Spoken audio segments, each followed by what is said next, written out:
Hello friends, आम्ही अंकाई टंकाई हे 2 किल्ले एक्सप्लोअर करायचे ठरवले. मुंबई टू अंकाई टंकाई हे अंतर 255 किलोमीटर आहे. म्हणून आम्ही 2 दिवसाचा प्लॅन केला आणि ट्रेनने जायचे ठरवले.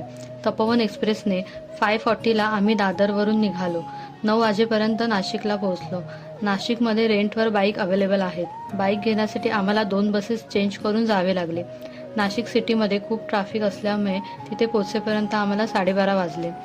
बाईक घेऊन आम्ही हॉटेलमध्ये चेक इन केले आणि सिन्नरसाठी निघालो. दुपार असल्यामुळे आम्ही पहिले गारगोटी द मिनरल म्युझियमला भेट दिली. नाशिक टू गारगोटी म्युझियम हे अंतर फक्त 27 किलोमीटर आहे. हे म्युझियम सकाळी 10 ते संध्याकाळी 6 वाजेपर्यंत ओपन असते. म्युझियम फिरण्यासाठी अंदाजे 1 ते 1.5 तास लागतो. हे फ्री गाईड सर्व्हिस ऑफर करतात. एंट्री तिकीट पर पर्सन 200 रुपीज आहे. येथे 1000पेक्षा जास्त प्रकारचे जेम, मिनरल, फॉसिल अँड क्रिस्टल बघायला मिळतात. सेकंड, आम्ही गोंदेश्वर महादेव मंदिराला गेलो. गारगोटी म्युझियमपासून गोंदेश्वर महादेव टेम्पल हे अंतर फक्त 5.6 किलोमीटर आहे. खूपच मोठे आणि सुंदर मंदिर आहे. मंदिराच्या बाजूला पार्वती देवी मंदिर, सूर्य मंदिर, गणपती मंदिर आणि विष्णू मंदिर ही 4 लहान मंदिरे देखील आहेत.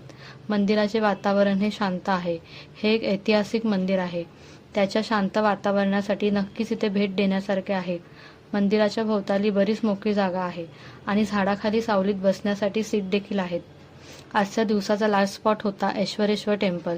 Gondeshwar Mahadev temple to Aishwareshwar temple हे अंतर फक्त 1.7 किलोमीटर आहे. आम्ही जाईपर्यंत अंधार होत आला होता. ह्या मंदिराला ईश्वर मंदिर असेही बोलले जाते. हे मंदिर पण खूप सुंदर आणि लेस क्राऊडेड होते. जर तुम्ही कधी गोंदेश्वर मंदिराला भेट देण्यास जाल तर नक्कीच ह्या ऐश्वरेश्वर मंदिराला व्हिजिट करायला विसरू नका. दुसऱ्या दिवशी सकाळी लवकर उठून आम्ही अंकाई टंकाईसाठी निघालो. हॉटेलमधून 5 किलोमीटरवर आलो आणि बाईक बंद पडली. बाईक ओनरला कॉल केला.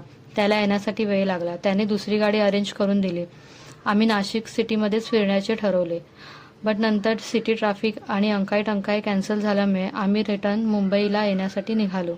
मग तुम्ही कधी जाताय ह्या ठिकाणांना भेट द्यायला? थँक्यू.